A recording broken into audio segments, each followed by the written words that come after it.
Welcome, everybody, to another episode of Resilient Riches. Today, we are going to blow your mind with AI, but it's not going to be AI in the traditional sense of how to make money and how to make profit. We're actually going to use AI and talk about AI and how to change the world and actually create less harm and give people a lot better life going forward. So we have today Kira, who's coming in. Right now, she lives in California, but is a professor working in using AI to help people create better pharmaceutical medicines, lower actual crime in Israel and against lone wolf attackers. But Kira, I met Kira at the Israel American Council Conference, and I was blown away by her speech. And we want to give our audience an amazing opportunity to hear what she's been doing on her advocacy work and how she's honestly changing the world using technology. So Kira, I'll let you give your background. And we're really excited for this conversation. Stay tuned to the end of this episode to figure out exact actions that you can take to help fight against anti-Semitism and how to change the world for better. So, Kira, the floor is yours. So, hi, everybody. Thank you for the opportunity. Quick background about myself. So, I was born in Ukraine. I came to Israel when I was about 4. And since I can remember myself, I always wanted to be a scientist. When I was 15, I started my bachelor's studies, mostly in the computer science. And a lot of the things I was excited about is how we can take everything humanity wrote for the last 140 years, identify patterns and predict future events. And this was the very early days of AI. So I started building natural language processing systems who take all of this information, identify patterns, and predict events. At that time, I worked at Microsoft Research. I was part of the small team who was building some of the algorithms for the search engine. And in parallel, I was applying predictions with the Gates Foundation. One of our most famous predictions, I was able to predict the first cholera outbreak in Cuba, the first one in 130 years. The way the system worked, it identified that if you have no water in a certain location for a very long period of time, if you have a drought, the probability of 2 years later to have significant rains that will cause cholera in high probability is very high. It learned us from hundreds of different other cases. And indeed, this is what happened in Cuba. It identified that there was a significant drought, the toughest one in the last 15 years. 2 years later, there were huge storms coming in next to Haiti, and the system predicted in advance the probability of cholera. And what was really interesting about that is, unlike many other predictions, there's a lot you can do if you know it's going to happen. You can send clean water in time, and if the water gets in time, mortality rates drop from 50% to less than 1%. We've been applying this work also with collaboration with the UN. The UN was asking us to apply those algorithms to predict additional genocides. So since World War II, there were around 35 different genocides. Again, this was a definition of a killing of 10,000 people and more. And what the algorithm I developed identified is if you have somebody important in a country and they call a minority in one of 2 words, that's all you need, cockroaches or mice, the probability of genocide almost quadruples in the next 3 years. We've been doing similar work in riots prediction as well. I was able to predict the Sudan riots that happened in the end of 2013, beginning of 2014. The pattern the system identified was the following. If you have a subsidized product and you stop subsidizing it, people are going to be very angry and going to go in demonstrations, and specifically students. And if the police kills one of those students, you're going to have even bigger demonstrations. So this was based on things like the Egypt demonstrations. Bread prices were subsidized, they stopped subsidizing them. People went to the streets, major riots, and they eventually changed the government. And the one we did predict, the Sudan riots, it was all about gas prices that were subsidized, stopped subsidizing them. People went to the street. One of the students got killed by the police, and then major riots for 2 to 3 weeks. At that point, I understood that, well, this is really cool. Maybe AI works, who knows? And I started a business who's doing economic predictions. So I started working with B2B companies. Me and my co-founder, Yaron Zakai, we started a company called Sales Predict, and we worked with B2B companies, helping them predict who's going to upsell, who's going to churn. But at some point, we understood that we have an AI system who gets all of the macro information, macroeconomy. We also started getting information from internal systems of B2B companies, private and public. And we know whether they're going to hit their targets or not, who's going to actually sell to them or not, because we have all of this information. And I was hoping that maybe we can start building empirically some theories connecting micro and macroeconomy. We sold our company to eBay. I was eBay chief scientist from Israel for a few years. We were mostly building, structuring all of the data from eBay and enabling additional B2B interactions. And then a few years back, I said, well, I want to go back to doing kind of global health. And I started a company with another professor at my university. He IPO'd a couple of companies in healthcare. We're both from the Technion. And we started diagnostic robotics, was trying to predict which patients are deteriorating and what's the best clinical next step. So this company, at its maximum, treated almost 28 million patients monthly. We partner with health plans, mostly in the United States, health systems. And at some point, one of my PhD students had this idea of, well, hey, maybe this AI thing can even create a drug. Who knows? And me and another professor in chemistry, we were playing around with fun stuff. And we identified that we can create AI to build delivery mechanisms for mRNA. We can talk about this a little bit more. And we started another company called ManaBio. This company raised from NFX and Andreessen Horowitz and have phenomenal initial results for where AI is building recipes that chemists can actually produce and having a lot of interesting results that we already have in monkeys as well.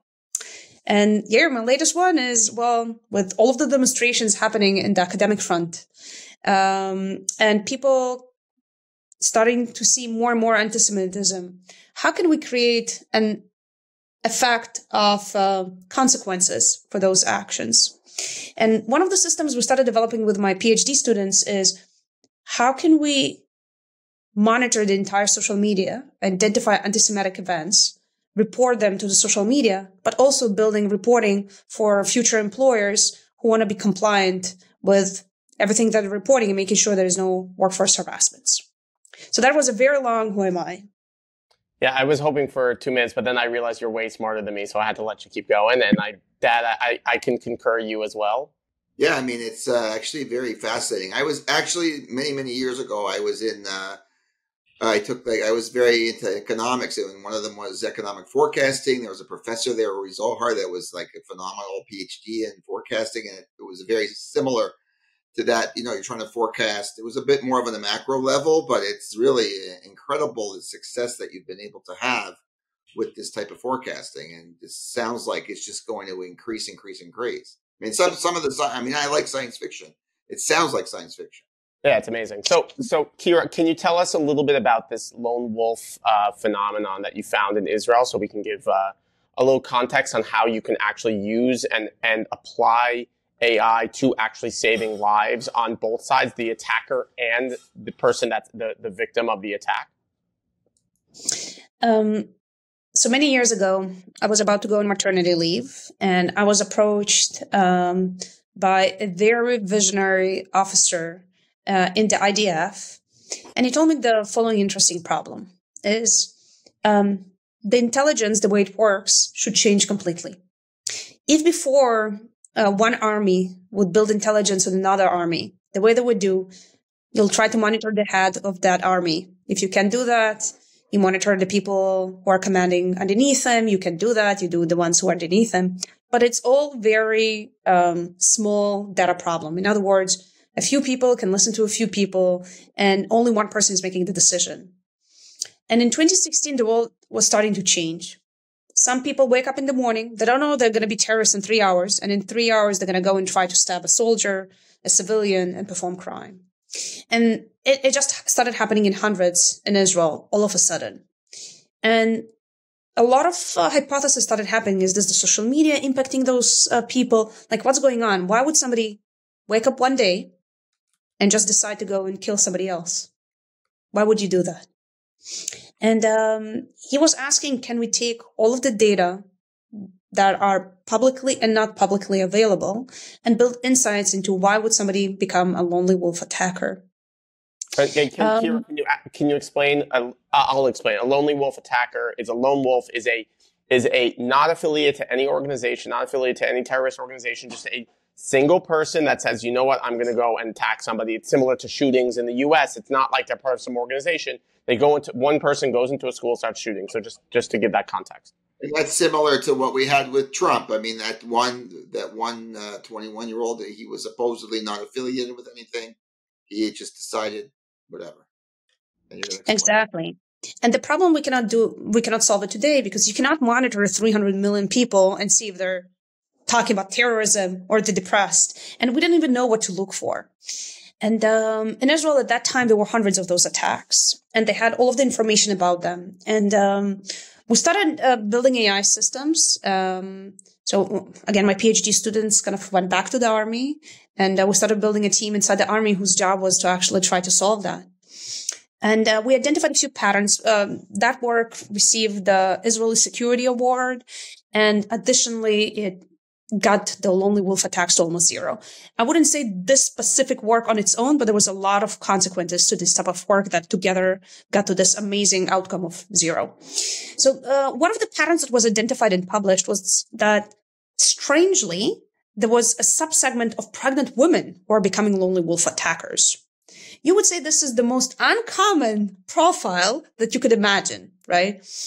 And it created even a bigger problem because if a pregnant woman is coming and trying to stab a soldier or a policeman, they usually don't have enough time to realize who's attacking, what not attacking. They're shooting, the woman is getting hurt. And then publicly, a lot of protest starts because a baby was killed and a pregnant woman was killed.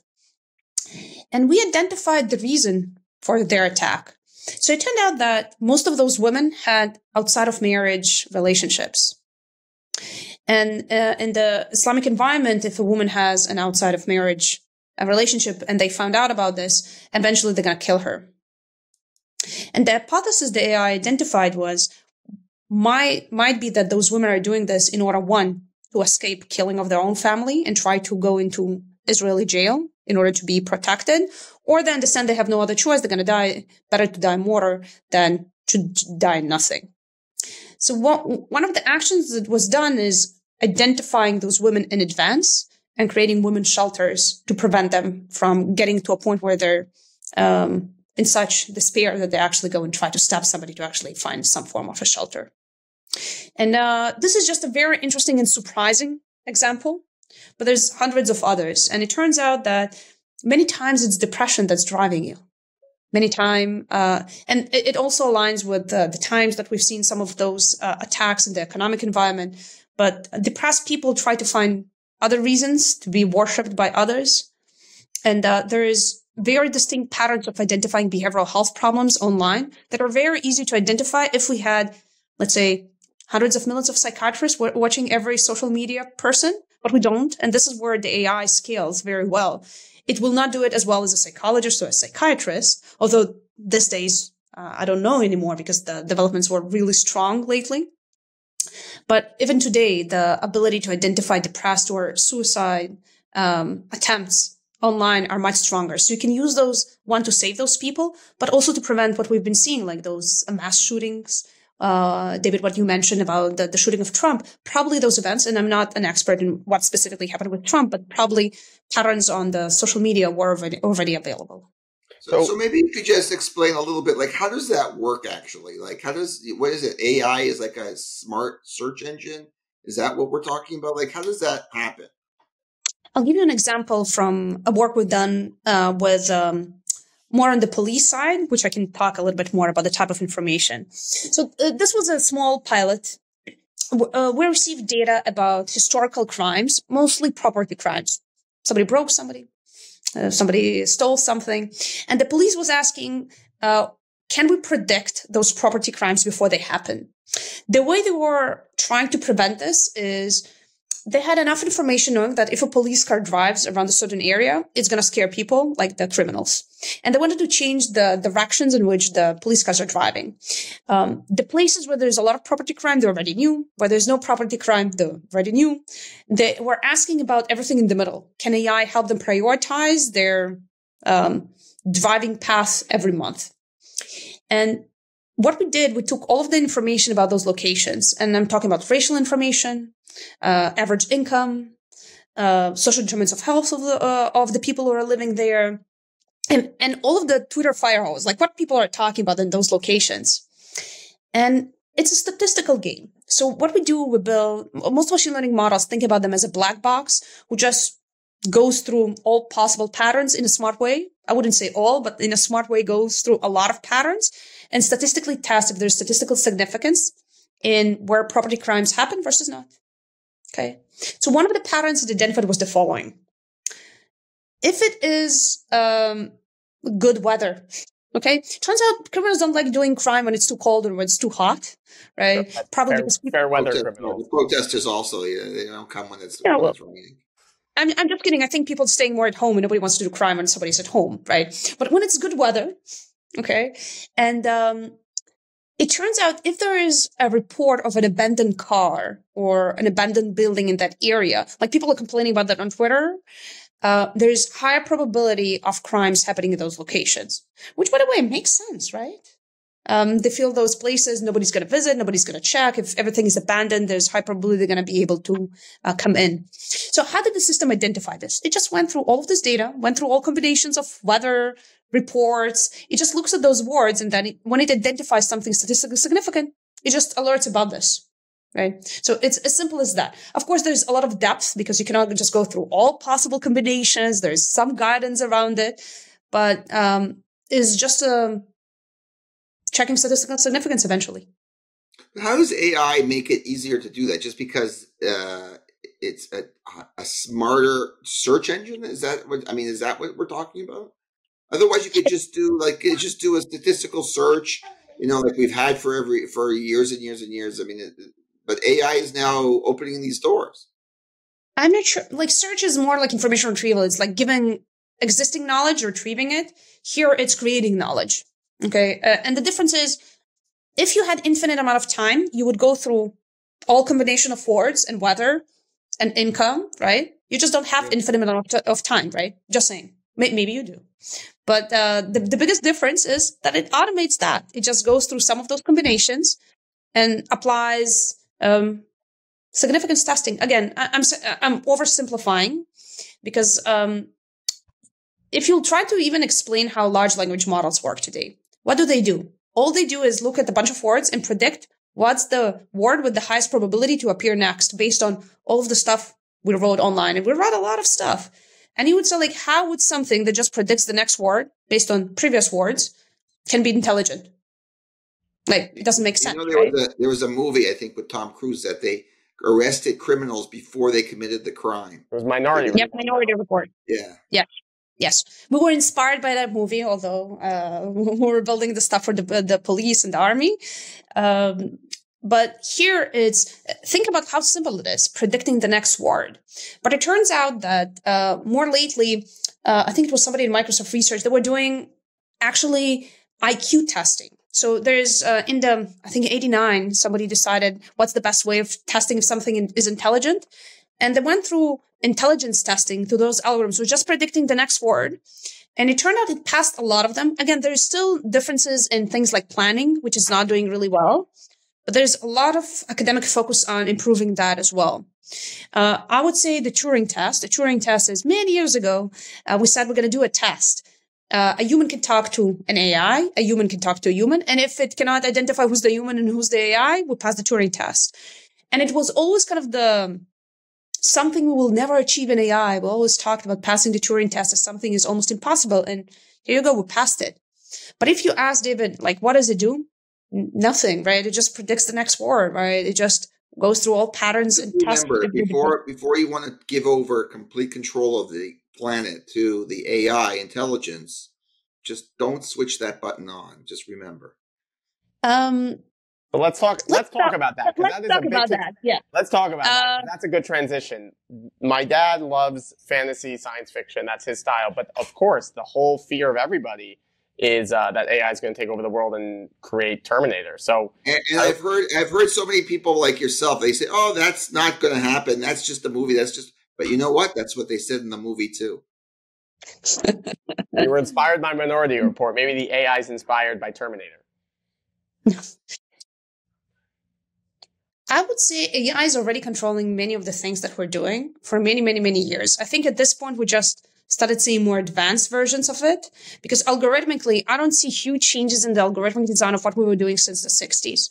We just have more computing power. I think the biggest jump, if you would ask me, like what happened in the last couple of years, we just started pouring more money into training those algorithms, like more data, more computing power. That's it. Nothing else, right? Algorithmically, there was no huge algorithmic jump. Now, will it take over the world? Well, you have automatic pilots, right, in planes. It is considered a form of AI. It's more rule-based, but it doesn't matter. It is a form of artificial intelligence. I just got my Tesla upgrade that if I'm somewhere else, I can command my Tesla to come and pick me up. Yeah, me too. Isn't that nice? But I'm too nervous. The interesting is people are making more mistakes than autonomous driving. It's just, I think a generation needs to change in order for all of this. I think the biggest problem is how will it drive when there's humans and AI? And I think this is the biggest question, right? Even in trading, right? In trading, first people started trading, then algorithmic AI started trading, and now you have humans and algorithmic AI trading together. And this transition phase is something which is extremely interesting because humans don't always perform logically. Well, and driven by something.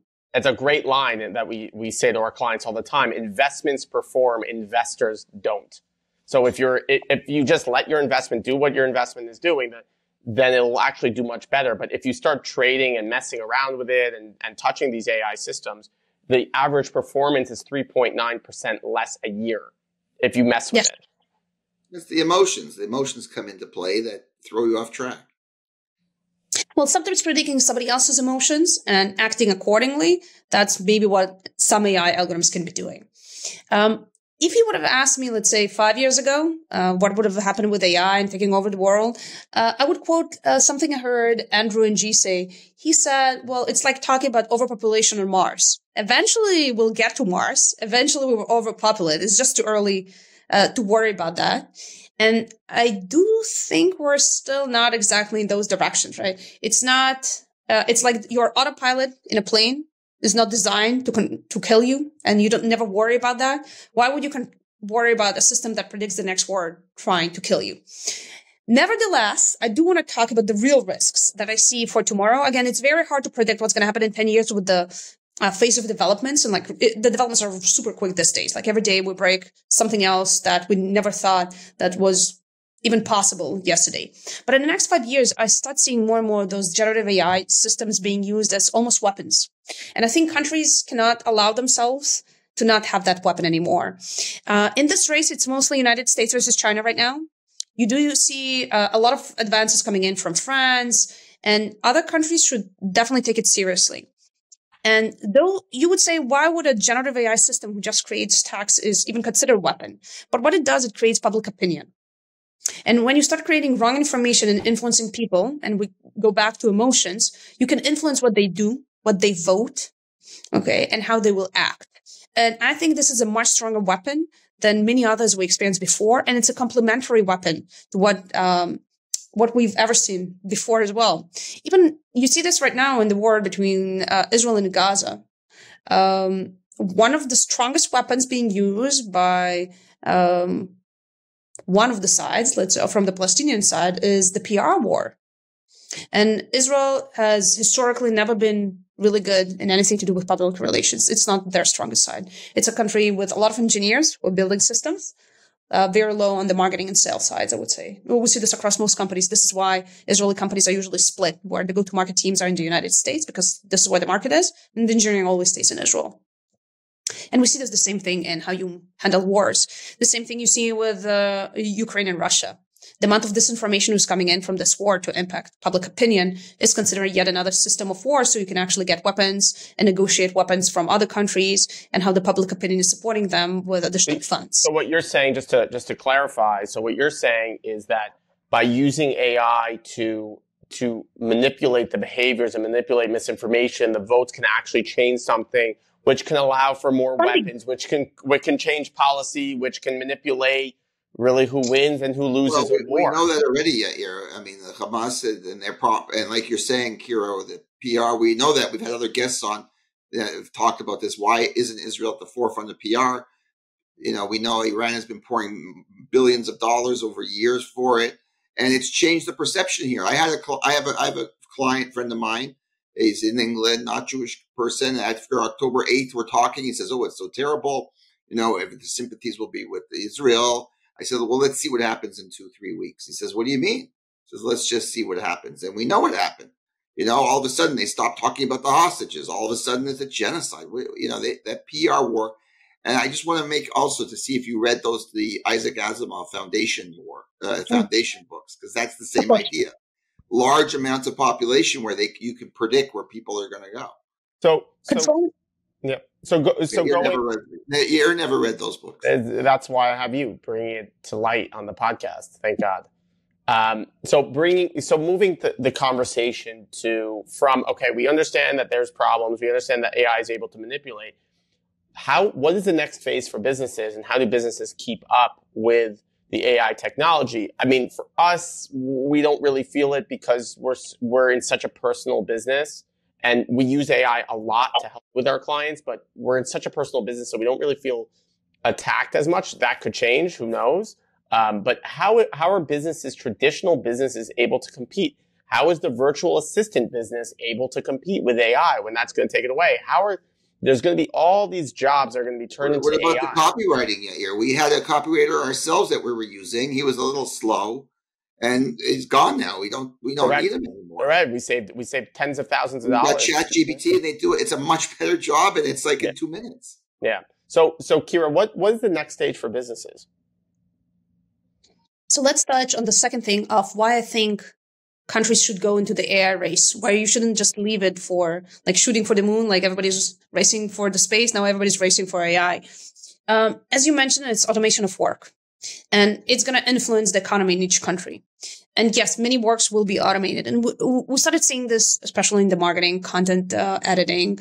I think the next generation is automating some of the engineering work that we're doing. So especially in engineering, we see that the code being written by the AI just works, right? And the question is, will it replace completely or partially? That is still a big question to be debated on. In my opinion, and we've seen this for many dozens of years, AI usually complements and not replaces. It will take some time to actually automatically replace everything. Let's take the cardiologist, for example, right? Many years ago, they did not have, again, I'm talking about like the 80s, right? They did not have an echo. You would come in, and the concept of a physician not listening with his ears to your heart would sound shocking to a cardiologist. But here, today, they have an ecosystem, and they now need to know how to use that tool. The same thing, I think, is happening with AI, at least in the computer science engineering efforts. Is you use it as a tool to develop faster and more efficient, and people who don't know how to use it are falling behind. I would say that the next Nobel Prize, and unfortunately they already won it, so I cannot say it's a prediction back versus forward. I used to say that the next Nobel winners are going to be AI algorithms. And indeed, the latest Nobel Prize winners were predictions of AI and proteins. So they won the Nobel Prize in physics, the Nobel Prize in chemistry. And I think we're going to be starting to see this more and more. People using AI to accelerate significantly their fields. Now, what would businesses do? Businesses who don't use AI will just fall behind because a lot of the work can be automated. You can be much more efficient in what you do. And one of this, it's so hard to make those discoveries without an AI system guiding you to where to look for. I'll give you an example from one of my businesses. The traditional business of creating drugs, how would you do it? A genius science would notice by mistake, usually, in some other experiment they were doing, and identify antibiotics that would change the world, win a Nobel Prize. Everything is amazing, right? It's a very interesting question how all of the biggest inventions were discovered by accident. Think about the X-ray. Aspartame also, the whole concept of artificial sugar. It's a funny thing also, like you hear one country finds a discovery, and then a week later another country finds the same discovery that they've been looking for like 10 years. Well, maybe from the same source. Okay, but here what we started doing, and again, this was almost a game that we were playing with the chemistry department. The chemistry department was asking, they were interested in mRNA. Remember mRNA from the COVID vaccines? Of course, very controversial. The biggest problem with mRNA, because it can help with a lot of stuff. If somebody has some wrong DNA and they're not producing a protein in some cell in their body, it can create a lot of diseases and problems for those people. What if we could send a new mRNA to give a message to that cell to produce the right protein? Amazing. You can cure many diseases. There's applications of that to actually cure many types of cancers, right? If you can make your T cells immune cell to identify the right cancer cells, amazing. No chemo, right? Amazing discoveries. So why aren't we doing that? Because it's hard. Like, how would you take the mRNA and send it to the right cell? Think about it this way. Building mRNAs, the astronauts, like in COVID, took 2 days. No problem. Very easy. The problem is building the shuttles. Like, how do you get a shuttle that gets you to Mars and not gets you to the moon and doesn't kill the astronaut while doing that, nor the entire space, right? Yeah, it's the common debate. We find all these problems, but how do we execute on a solution? It's like, we found this can do it, and here's the problem, but how do we actually get it there? Which is so common across the board. Ideas are great, but ideas are a dime a dozen, but execution is worth gold. So it's not even in execution. There was a missing scientific discovery. So there was only one shuttle that everybody used, and it was discovered 20 years ago. And that shuttle is not always working, and it's only working for the liver, right? And the professor I was working with, he said, well, I want to create shuttles from fats. Why? Because the body loves fat. Unlike viruses, which are really good space shuttles in the body, but the body doesn't like them, tries to kill them, and it has a lot of implications. The body likes fat. It will never attack the fat. Well, almost never. And I asked him, okay, what's the problem? He says, I don't know the recipe. How do I produce the recipe to make really good fat for a space shuttle that gets me to the moon? And this is where AI comes in. We build AI to see what the viruses were doing and suggest a recipe for fats. And I compare it to the previous discovery that took 20 years. Here, the discoveries were made in less than 3 months. And not only to the liver, to the spleen, to the lungs, to the T cells. And I'm talking about months versus 20 years. And I think this is the pace of discovery that we should start experiencing. Imagine the entire industry of discoveries in pharma, right? Dozens of years versus months. And I think we're gonna start seeing more in days as well. So any business is not gonna start seriously taking care of this and helping AI guide them towards discoveries, which I think is the main application for AI that can revolutionize most businesses, is gonna very quickly be left behind. I agree with you. I find that very accurate, that there are going to be a lot of discoveries, and you're going to have to move very, very quickly. You're going to have to be able to adopt. You're going to have to be able to position. But if you're able to, I do find, and I was listening to a very interesting podcast today with Dave Ramsey. Just for example, people always talk about like the generational wealth passing from one generation to the next generation.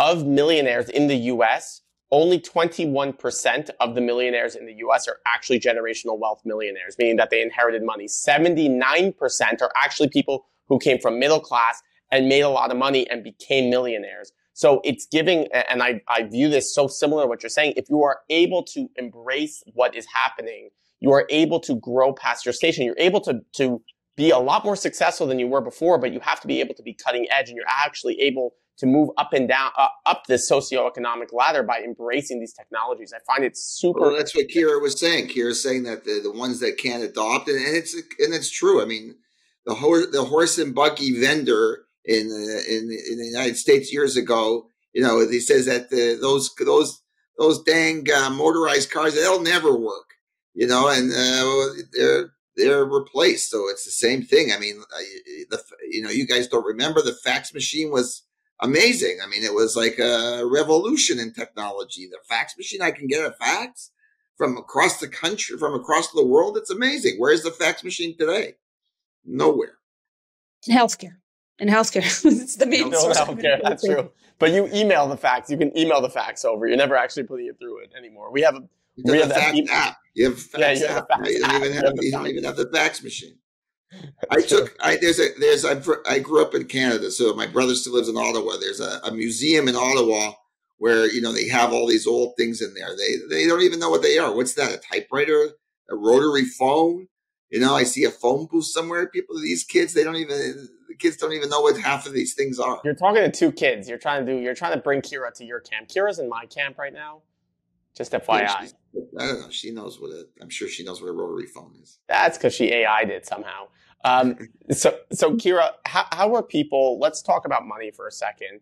How will people combine AI with their finances? Like, what are the tools and what's the new research and what's the new platforms that people are using to help people grow wealth? Well, this is a very good question. Unfortunately, I don't specialize in that one, right? a lot of the things that I see, which are closely related, are trying to apply AI to predict public reactions to different events, and then predicting the probability of those events.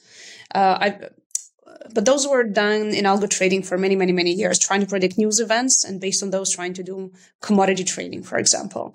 More real-time predictions using AI has been done for 15 to 20 years at least. I do think that there's going to be a lot of behavioral.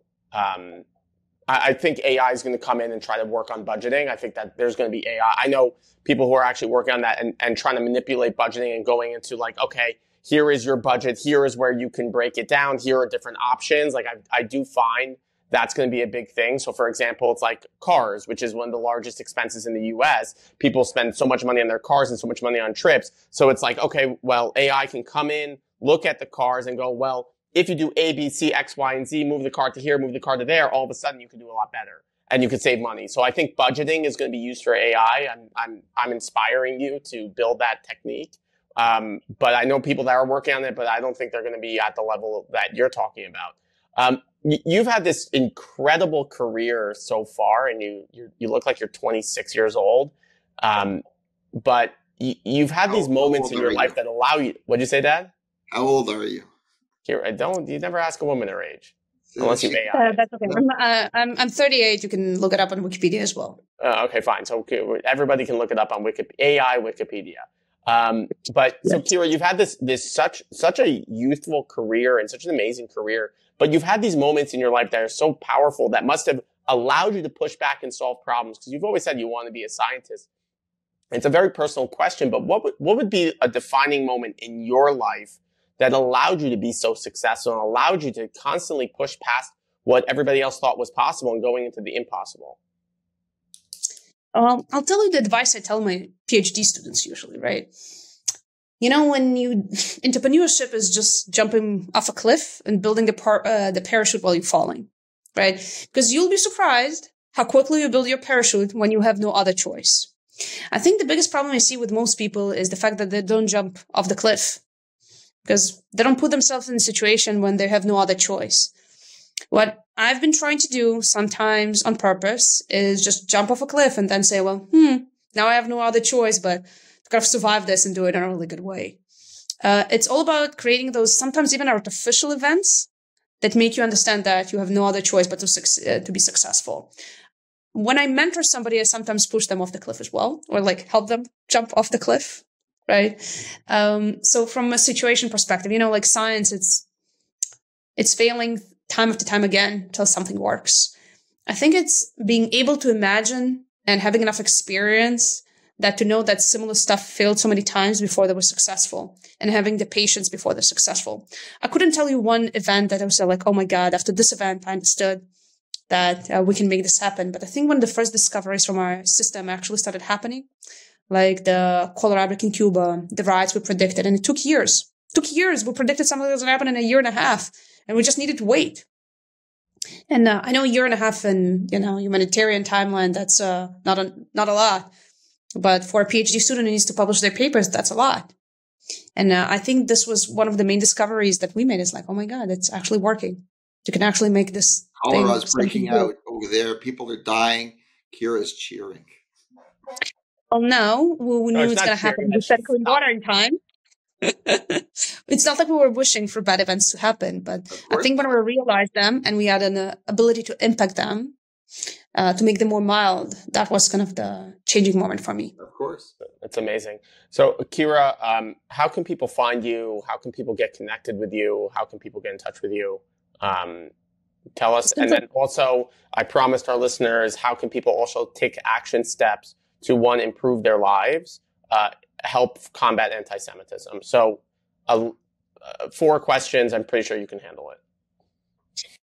So I'm Kira Radinsky. You can find me on LinkedIn. You can connect. Would love to hear from people, ideas. You can email me as well. How can people impact the fight of anti-Semitism? So we started a few initiatives where we have plugins who identify anti-Semitic posts, and you can install that plugin and just report it, like every time you find. And I think more than this, ask your employer to take actions and policies and bring technology to identify whether additional employees of your company are performing anti-Semitic actions. I think the more technology we'll bring, and as scalable as AI can bring them, to protect us as employees, I think that's going to start making a huge difference. And I see more and more companies right now building more and more compliance tools to identify those violent acts, not just against the Jewish people, against a lot of others as well. And we just need to push our employers to start implementing those as part of what we expect them as a workplace. So they can't hide. They won't be able to hide as well. I think better than the reporting is this employer side, because if it shows that it's non-tolerated and that companies need to be accountable for their employees. I think that's fair. If they are not held accountable, if they want to ignore it and sweep it under the rug, they can't. They'll be found. Aside from listening to this podcast and listening to the genius that is here, what is... And Kira is here too, by the way. And Kira's here too, just as a guest for us. So how can people improve their lives using AI? How can people take actionable steps that will help them? And I'm talking about retail. Like, what is the retail way that a person in the middle of Oklahoma who's 22 years old can actually take action to improve their lives using AI? Start with using AI to verify that the data that you're receiving is correct. You're reading a news article, you're receiving something on social media. Start using AI to ask them, help me understand if this information is fake or not. And more than this, start using how to use those tools to identify both sides. So for example, if you see information, a lot of the information is subjective and not objective. Start using AI to help me understand the background in an objective way and explain me how both sides would see it, so we can be much smarter with the data that we receive. Gotcha. I love it. I think it's a great idea. When you leave over to AI to do all of the computer programming, they're going to put in those little back doors. So just remember, I said it first. Maybe. I mean, I definitely can be used as a weapon. We definitely need policies in order to make this happen, but we also need to start pushing more in the movie too. They all said in the movie. Yeah, that's what they all said in the movie, but Kira's doing it. So, Kira, thank you so much for coming on. We really appreciate what you're doing. Really appreciate how many lives you've impacted, and people like you are changing the world. So thank you everybody for listening. I hope you were enlightened by this episode, and definitely reach out to Kira to talk to her, to give her your ideas, to pitch her. She's sending out cash for anybody who wants cash. That's also part of the product process. But really, it's amazing to have you on. It's amazing to have you on the side of good. So Kira, thank you so much for coming on, and thank you everybody for listening. Don't forget to subscribe or leave a 5-star review. Right now, we're about 1.4 thousand 5-star reviews on Spotify, so we really appreciate our listeners and enjoying our content. So don't forget to subscribe, like it, and share it with your friends. And if you ever need financial services, don't forget to call the Klyman boys, as my dad likes to call us.